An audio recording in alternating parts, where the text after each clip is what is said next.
Welcome to another Dreadlocks Question and Answer video where I try my best to answer your questions to the best of my ability. First question this week comes from Rayna. Rayna wants to know, I have wanted to start making my locks, but I want to make a few here and there and not just all at once. How would I continue to wash the hair that isn't made into dreadlocks when I needed to, and what kind of shampoo should I use? Okay, so partial dreadlocks are quite popular, where you have lots of normal hair but a few dreadlocks underneath. So that can either be permanent in that you just only want a few dreadlocks, or it can be that you want to put in dreadlocks slowly over time, and so you just want to slowly build them up and not have them all at once. While it is possible, it is not easy to do. Anyone who has tried to have just a few dreadlocks and have normal hair anywhere near the dreadlocks will know that the dreadlocks will really encourage the normal hair to start knotting up. So if you are going to have just a few dreadlocks, you have to be really careful. For a shampoo, I would go with a dreadlock shampoo or residue-free shampoo. I'd go with the shampoo that is best for the dreadlocks, because the shampoo that is good for the dreadlocks is still perfectly fine for normal hair. Dreadlock shampoo works fine on normal hair, residue-free shampoo, it works fine on normal hair, it's not going to have any sort of negative side effects for the normal hair. The difficulty then comes in keeping the normal hair sort of brushed and conditioned, in that you want to get conditioner on the normal hair but not on the dreadlocks, because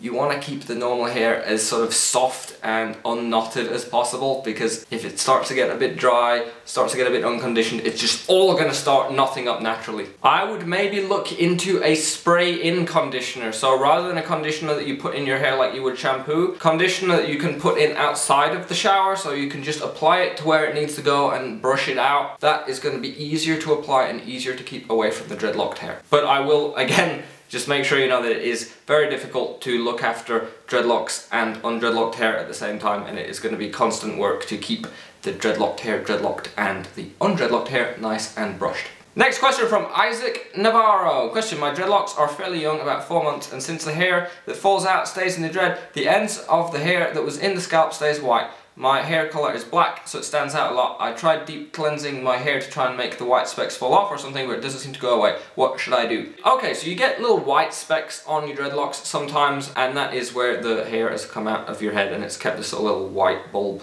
where it's been the root of the hair. And sometimes with dark hair you'll be able to see them all sort of speckled down the dread. I do not have a sort of magic cure-all for that. I've looked for it myself in the past. If someone has got a good cure for that, post it down in the comment section and I will spread it around. But my experience with it is, well, I personally just had to wait for them to break off. Because I don't have any now. I didn't notice when they left, but I cannot see them in the same way that I saw them before. There's still a few, but I know before I had them like all over the dark parts of hair. But over time you will find, as the dreadlocks kind of get rubbed against things and you go about your daily life, those little bits will break off slowly. Deep cleaning can help because it's going to make the hair sort of softer and maybe help remove them. If they're really annoying you, you can trim them off. So it is just sort of a hair sticking out with a bulb on the end, and if you're careful you're not going to get any sort of negative side effects if you just clip off the bulb. It's annoying and you're going to have to like be careful along the whole length of the dread, and you can clip them off, but that is the only surefire way that I know to permanently remove those. BrosLæ, sometimes when I see people with dreads they show a lot of scalp. You can see the sectioning. How can you make sure that you won't see a lot of scalp like with normal hair? Thanks. There are a number of situations that would lead to lots of scalp showing between the dreadlocks.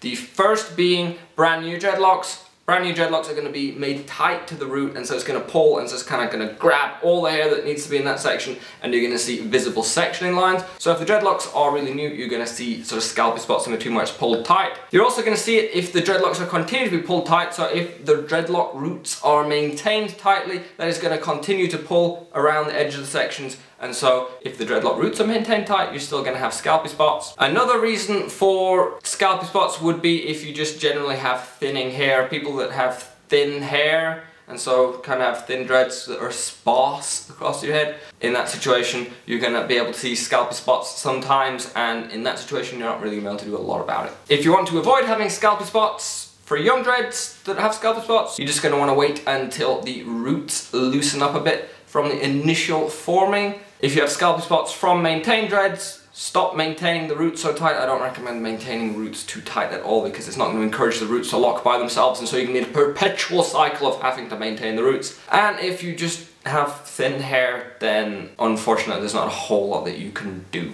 Nicholas Nieminen. Question, what are the risks, if any, and consequences of cleaning and or soaking your dreads too often, provided they're mature and you dry them properly? I don't think there are many risks involved with soaking your dreads too often, provided that the dreads are mature and provided that you dry them properly. You can kind of run into some issues if you're going to be repeatedly deep cleaning young dreadlocks, because if you're using things like apple cider vinegar, it can be quite intensive on the young dreads and maybe not exactly what you want. But if the dreads are mature and again you're making sure you've dried them properly, it's not going to really lead to anything bad happening. There are people out there who will wash their dreadlocks via soaking for every single wash. What tends to happen is, you know, it's not a quick process to soak your dreadlocks, so it's kind of not something you're going to do every single day. So the fact that it's kind of hard work to soak your dreadlocks is kind of going to make sure that you're not going to do it too often anyway. Facebook question this week from Jen Marshall. When I rip my dreads apart so they don't Congo, I tend to have a lot of random stray hairs that don't want to join a nearby dread. How do I get them to join the others? So when you separate dreads, you're going to end up with some hairs that were kind of stuck in limbo, that were sort of joining one of the two dreads, and now they're stuck in the middle. Your options are either leave them and over time those loose hairs will start to knot up and hopefully join another dread or form their own dread. You can crochet them if you're a crochet person. Personally, I am not. I'm not the biggest fan of crocheting dreadlocks and I don't do it myself. Or you can dread ball them, which involves kind of just twisting the loose hair until it starts to turn into a little knotty ball at the end, and then you can push it into the root of a neighbour dread and then it will start to form inside that dread. Crocheting and dread balling both have sort of negative side effects in that it's not all that good to be playing with the roots in general. The least harmful would be to just leave the hair alone, but it's not the most aesthetically pleasing. But if your dreadlocks are young, I wouldn't worry too much about it, because if you're going to be trying to fix every patch of loose hair, it's going to be like a full-time job. I will link in the description my dread balling video if you'd like to check that out, if that is something that you are interested in. Those are my questions for this week. If you would like to get your question answered by me in a Dreadlocks Q&A video, you have two options. You can either post it down in the comments section